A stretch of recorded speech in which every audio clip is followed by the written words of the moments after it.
Two crucial moments stand out in the recent history of Belarus.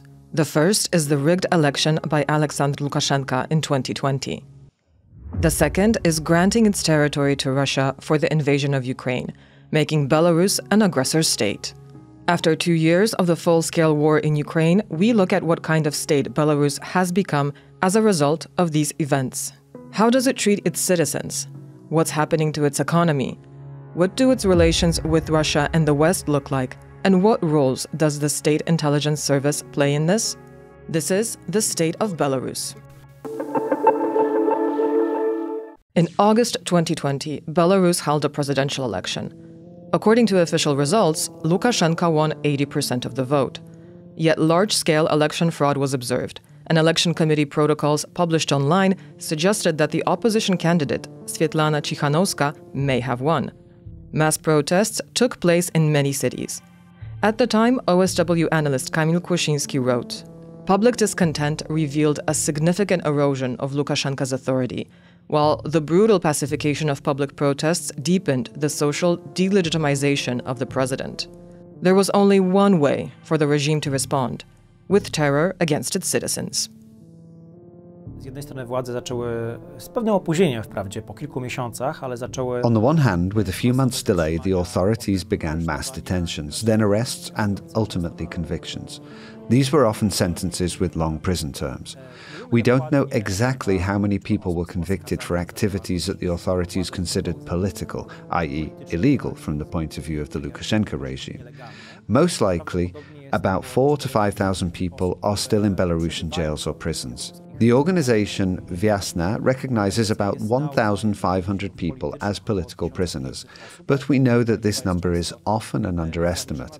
In many cases, the families of people who have been imprisoned don't want their relatives to be included on this list, because it makes it more difficult to apply for their release. These kinds of repressions are unprecedented, not only in Belarus. Even in Putin's Russia, the number of political prisoners is 4 to 5 times lower than in Belarus. The country, still ruled by Alexander Lukashenko, is experiencing the large-scale repression and persecution of people who think differently, and who are suspected by the authorities, often fictitiously, of being anti-regime activists. This has, of course, been compounded by large-scale migration over the last 3 years, although we don't know how many Belarusians have emigrated for political and economic reasons. Belarusian migration over these last 3 or 4 years amounts to several 100,000 people, 400,000, maybe more. About 200,000 of them are now in Poland, 60,000 or so are in Lithuania. Other important places of Belarusian emigration include the Czech Republic, Germany, and several other Western countries. Lukashenko realized, however, that in order to maintain control of the state, imprisoning or forcing the most active protesters to emigrate would not be enough. Zostały spacyfikowane niezależne media. The independent media were pacified. Independent social organizations were pacified. Political parties that the authorities did not see as their own were shut down. But the authorities also ordered all organizations carrying out political activities to re-register. In the end, 4 political parties were registered. Of course, all of them are loyal to the regime. Repressions also hit NGOs, which the Lukashenko regime saw as an important base for the opposition protest movement. What was left were completely marginal, insular organizations, which are not yet ready to act.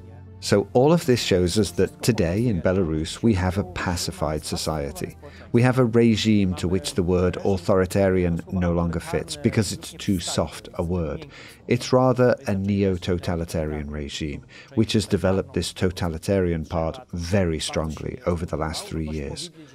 We can say that the lack of freedom of the Belarusian society today is worse than in the final period of the Soviet Union. It's worse than all of Putin's Russia, especially after the outbreak of the full-scale war. Putin's Russia is catching up to Belarus, so to speak. Lukashenko's regime, on the other hand, is still a pioneer when it comes to repression against society. Today, the political opposition is either in prison or in exile. There is no free media broadcasting from Belarus.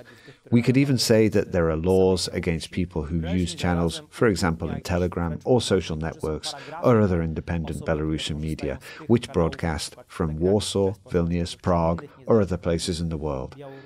This is considered a violation of the law. We have many instances of people who, for example, had various Telegram channels on their smartphone, which the authorities perceive as anti-regime, even anti-Belarusian. And these people later ended up either under arrest or even sentenced to several months in prison. Repressions also affected religious organizations. Kilka miesięcy temu zostało przyjęte nowe prawo, które nakazuje organizacjom. A few months ago, a new law was passed which orders religious organizations, including the Catholic Church and various Protestant churches, to re-register. We see that the authorities see a threat here too, although not in the Orthodox Church, since it generally, but not entirely, supports the regime, especially its leadership. The Protestant and Catholic churches have the biggest structures behind the Orthodox Church. It's around 500 Catholic and Roman Catholic parishes and 1,700 Orthodox parishes. So these repressions are very broad if the authorities have decided, for the first time in the 30 years of Lukashenko's rule, to also target religious organizations.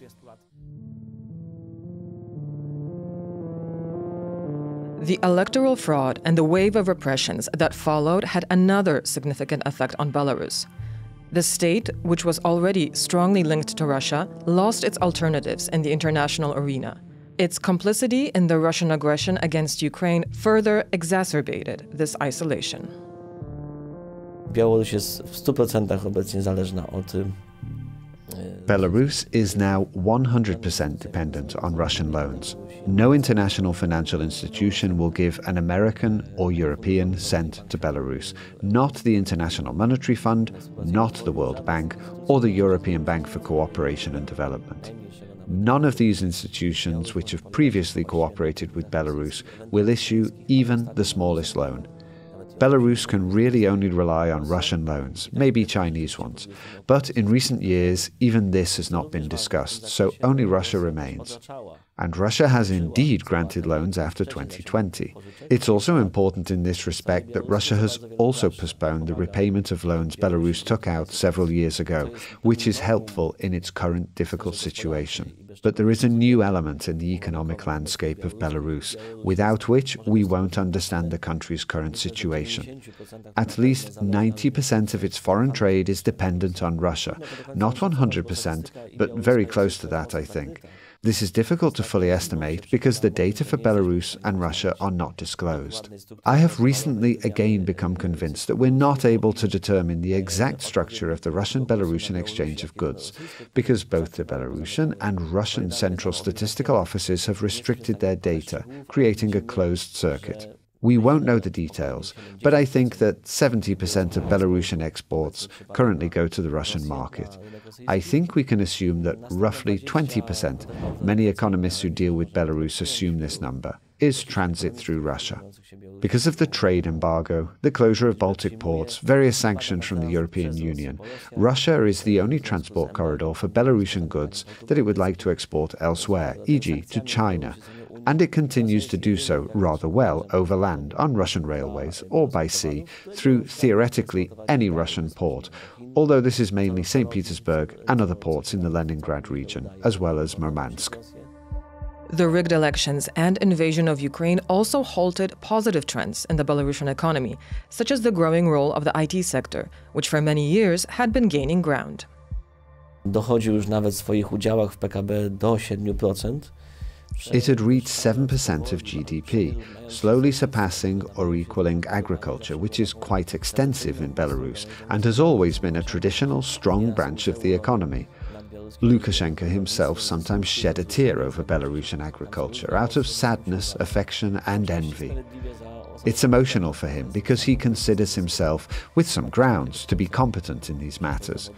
It's the sector he emerged from and has a background in, including a professional one as a sovkhoz director. The IT sector was so dynamic that it had already begun to slowly become more important or equal to agriculture. 2020 ushered in a slow decline, the decline of this sector. More and more companies were relocating, leaving the country. Belarus was becoming toxic, especially right after February 2022, when Western partners, contractors and customers of Belarusian software sent increasingly firm messages that they did not want to cooperate with companies located in a country which is a co-aggressor against Ukraine. Belarus has become extremely toxic. It was toxic after 2020 because of the repression of citizens, torture, the huge number of political prisoners, and various other unpleasant measures. The 2021 hijacking of the Ryanair plane, the border crisis. 2022 amplified all that. A co-aggressor country is a co-aggressor country, and that's a whole different situation. And the IT sector is indeed slowly collapsing. It is not completely collapsed. We have to be fair and objective. Some of these companies are still operating in Belarus and are generating income. But it's no longer a dynamic, strong sector which is generating more and more income, paying more and more taxes, which could have been the future of Belarus. Belarus is also becoming more and more obsolete economically. Lukashenko has always been a supporter of Soviet methods of economic management. Central planning, indicators, endless sessions, all sorts of roundup meetings. This is what shaped him. This is how he knows how to operate. But now this has assumed monstrous proportions, and with no alternative. There is no counterbalance, if only in the form of this IT sector. Private entrepreneurs, small and medium-sized enterprises from other sectors are also being stifled, and the elimination of market traders, whom Lukashenko never liked much and always spoke disdainfully of, is in the works. Another attempt is being made this year to eliminate or severely restrict this social group. Lukashenko is trying, in a very Soviet, even Stalinist way, to eliminate or in any way reduce the shortage of labor in industry. People do not want to work in industrial plants, and Lukashenko is very appalled by this, and he thinks he'll forcibly herd them there by depriving them of the opportunity to trade in marketplaces. He'll force them to close their stalls and go stand at the lathe, and magically they will retrain, and, whistling as they work, produce various components important for industry. Lukashenko will have to either bring in foreigners, though it's not clear how to pay them to bring them in, or they'll find some extra staff, extra labor somewhere. It's also unclear where from. This is like tilting at windmills, banging your head against a brick wall, conjuring up reality. This is what the economic policy of the Belarusian government looks like at the moment. Resistance to phenomena which are beyond the influence of the authorities, which are simply the result of the unattractiveness of this economy, its inefficiency, the domination of the state sector in many aspects, and a lack of economic calculation. The economy is simply getting weaker and weaker. Without the reforms that have been talked about for a long time, some of which were undertaken before 2020, if only regarding the IT sector, this economy will not take off. The economic growth figures which the Belarusian government boasted of may also be misleading. Władze białoruskie obecnie się chwalą. The Belarusian government is currently boasting about last year's 3.9% GDP growth. This is quite high by Belarusian standards, but it's not entirely true, because we have to look at it more broadly. In 2022, Belarusian GDP fell by more than 4%, almost 5%, so we have the effect of a low base. The fact that Belarusian exports have risen is also due to Russian preferences.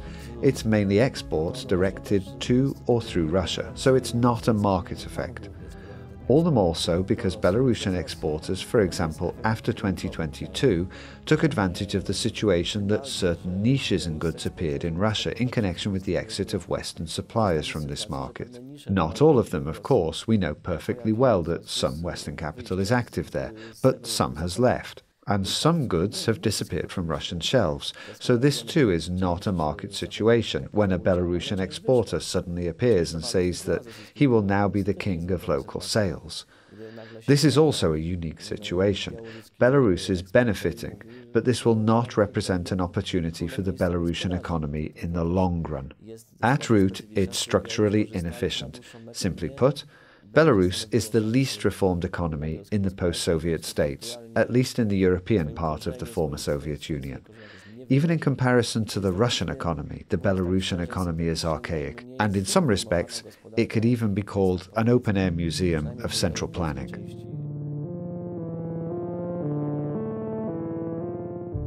Recent years have also brought another significant change. Prior to 2020, civilian officials had more to say in Belarus. After the rigged elections, the domination of so-called siloviks began, representatives of the power ministries, and this translated into the abandonment of some aspects of foreign policy from the former period. Były podejmowane próby dialogu z Zachodem. There were attempts at dialogue with the West. I remember such several-year periods of this dialogue, at times very promising as we thought at the time. Now we are no longer so optimistic in our assessments. On the other hand, at that time, it really looked like this group in the elite, the civil sector, had a say in Belarus.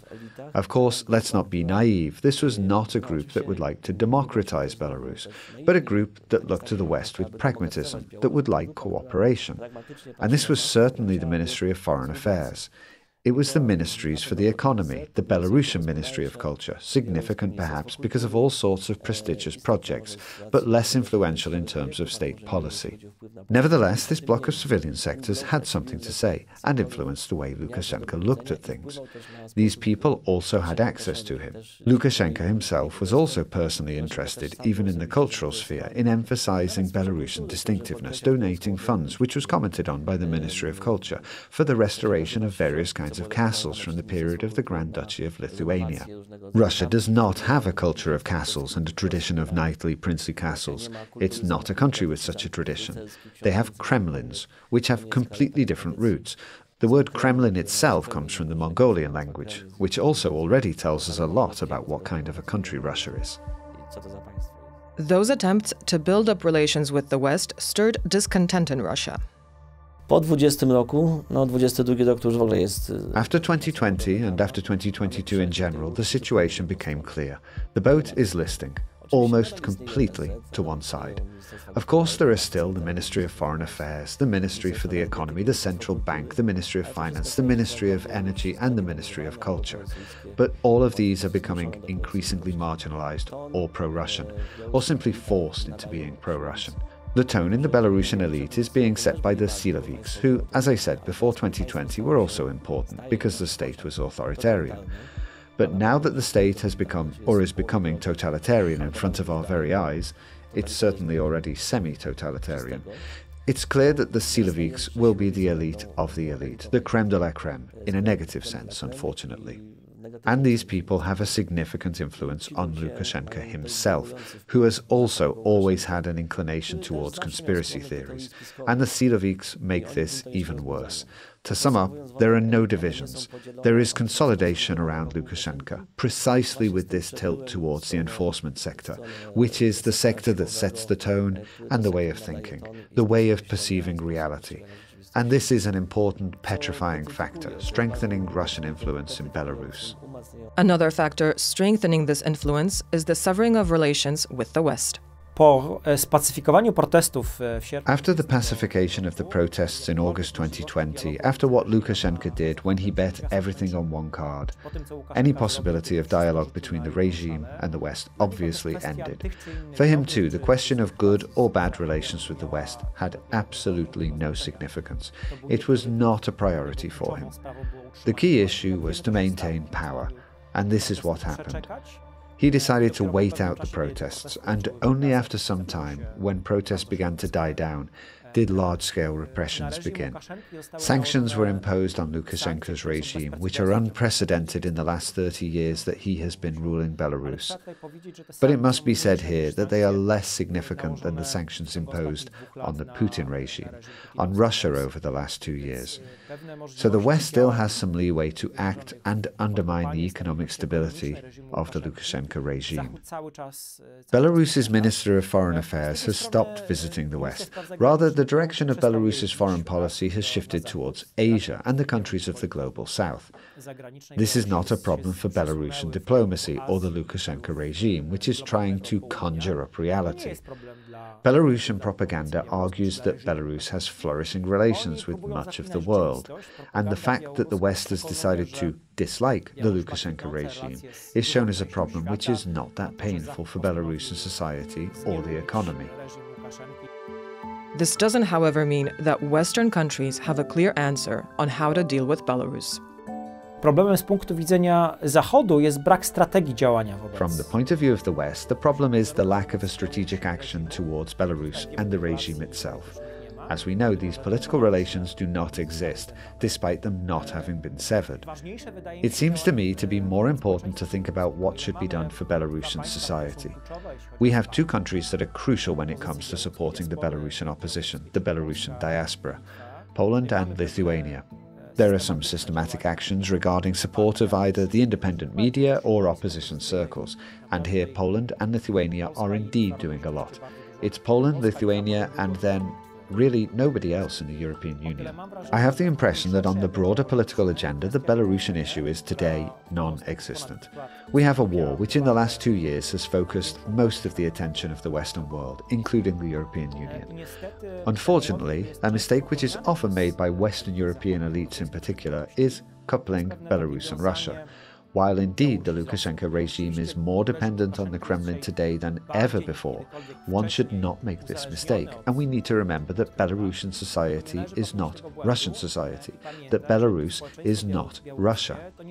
Belarusian society has been targeted, and is being targeted all the time, by the Lukashenko regime's monstrous repressions. Belarusian society is also a victim of this regime.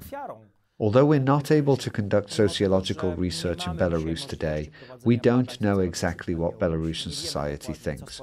I think we can be sure that today most of the Belarusian society is against the regime. This former protest movement, although admittedly pacified, was a phenomenon of this incomplete Belarusian revolution. It was a phenomenon that has not died out. It's scraping around deep in this Belarusian shell. I think that when there are favourable political circumstances for it, when going out on the streets with a banner, poster, or even a white-red-white flag will not involve risking many years of imprisonment, when society will see that the regime is weakening, for the time being it's very strong and also supported by Russia, in the perspective of at least a few years, I think larger protests will once again be possible. Again, this depends on what the situation in Russia will be at that time, what the situation related to the Russian-Ukrainian conflict will be. Today there is no doubt that the fate of Belarus, the Belarusian state as an independent entity, depends on the outcome of the war in Ukraine. To paraphrase, there is no free Belarus without a free and independent Ukraine.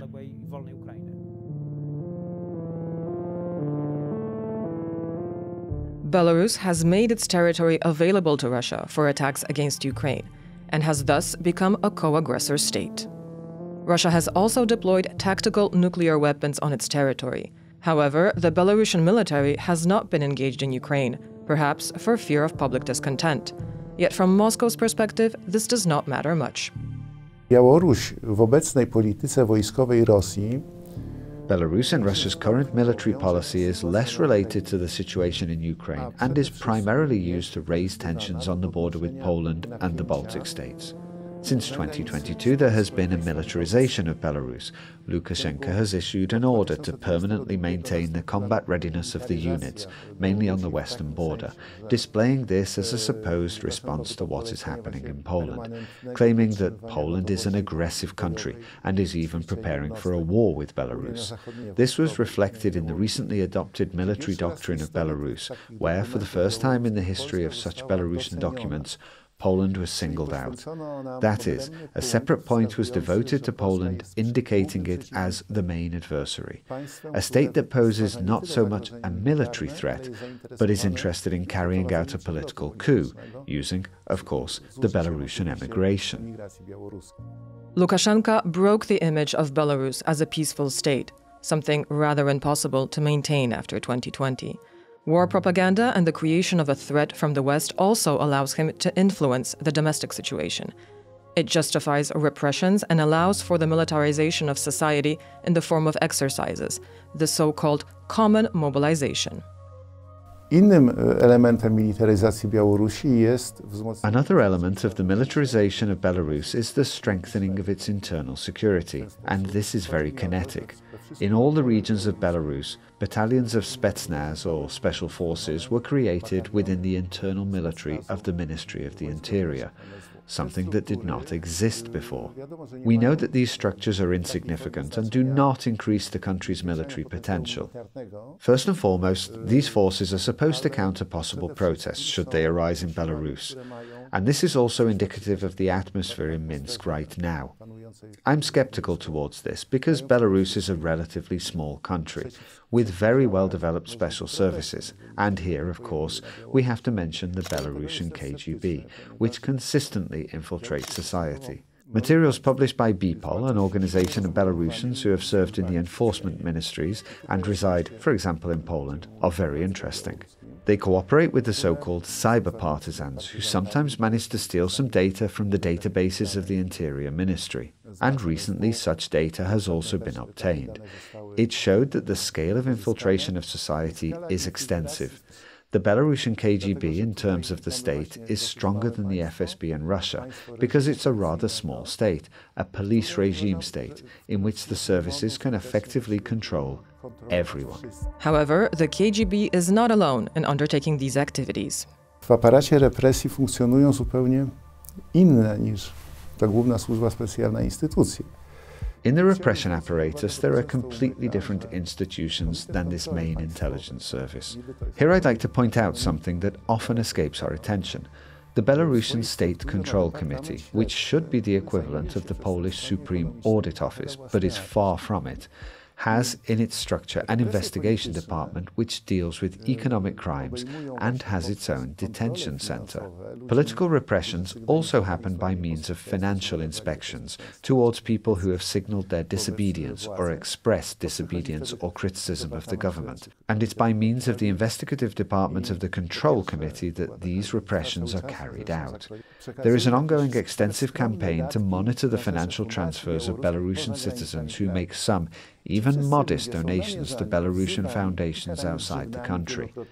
And all these people are tracked down, called in, and fined multiples of the amount they deposited in an account somewhere abroad. Again, this example shows the kind of omnipresent tentacles when it comes to the regime's control of society. The Belarusian services are also coordinating the movement of migrants across the Polish border. Zimą było uspokojenie, ale było to związane po prostu z porą roku. The situation was calmer in the winter, but this was simply related to the season. Since the spring, we've had a return to provocative attempts to break through the barrier, because I want to note that most often it's groups of people that try to cross the fence. But many times, under the supervision of the Belarusian services, people are grouped together. They are equipped with clubs with nails.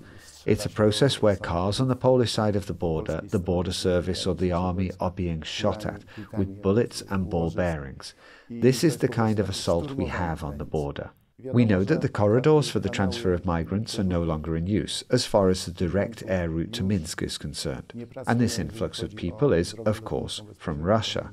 People have Russian tourist visas. Lukashenko continues to maintain this tension on the border because it also serves Belarusian propaganda.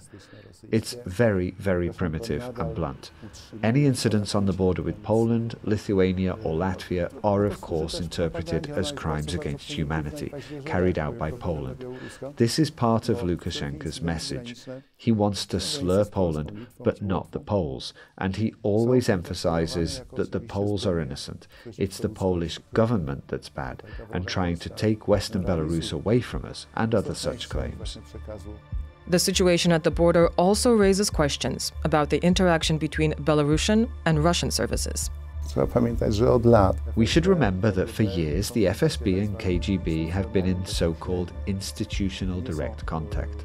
These are not officially organized meetings for the leadership of the two services.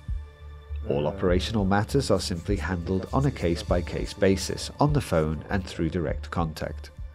One difference is that Russia and Belarus emphasize the importance of intelligence cooperation by holding periodic councils of the KGB and Russia's Foreign Intelligence Service, where priorities for joint activities are discussed.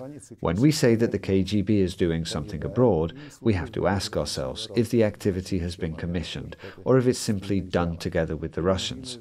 Because when it comes to cracking down on Belarusian émigrés, that's the job of the KGB. There have been cases in opposition circles, like the story of one analyst named Fieduta, who was detained in Moscow for plotting against Lukashenko. And here, of course, there was cooperation with the Russian FSB. So the Russians helped the Belarusians, and the Belarusians helped the Russians. When it comes to intelligence matters, you must always ask yourself, even if everything's pointing to the Belarusian KGB, you have to look and see if it isn't Russia after all. The services also operate outside the country. It cannot be ruled out that there were agents and even officers of the intelligence services among the people who emigrated from Belarus in recent years. Infiltracja środowisk imigracyjnych to jest zadanie numer jeden. The infiltration of immigration circles and compromising them is the number one task. If a person who functions in these circles finds out about some moral scandal or some compromising fraud, then it will be exposed. Ja powtarzam taki argument, że jest to dyktator w fazie schyłkowej. I repeat the argument that he's a dictator in decline, which immediately raises the natural, understandable question: when will this regime end? I realize the risk I'm taking when I define him like this. It's not about a decline happening tomorrow or the day after that. I'm not a fan of these unsubstantiated claims about a collapse of this regime. So long as Russia and Putin are backing up Lukashenko, so long as there is a war going on, a war that we see Russia is not losing, but is holding on despite Western sanctions, then Lukashenko will hold up. There is always the health factor. Of course, we can never fully predict this or rule it out, but you can see that he is receiving good medical care. For his age and the intensity of his activities, his health is quite good, and he recovers from all sorts of diseases. So I wouldn't bury him so eagerly and quickly either, as some journalists from time to time do, supposedly finding some symptoms of a fatal disease. The same is done with Putin, and I think that's just wishful thinking. When I say in decline, I mean the quality of his rule. The quality of thinking about the state, about the world, is in decline. Lukashenko has become even more suspicious than before, even more vindictive, and even more close-minded towards the West, towards anything he doesn't understand or doesn't want to understand, even more formulaic. What comes out is what has always been in him, and what he has always felt most comfortable with, but has tried to mask at times, especially during periods of dialogue with the West, and somehow balance it out by other factors, which is simply his Sovietness. He is a man who is deeply Soviet, to the marrow, a man who is also already a certain age. He will turn 70 this year in August. Of course, it's not a very advanced age, but he's no youngster either, and it's hard to think that he will change anything about himself.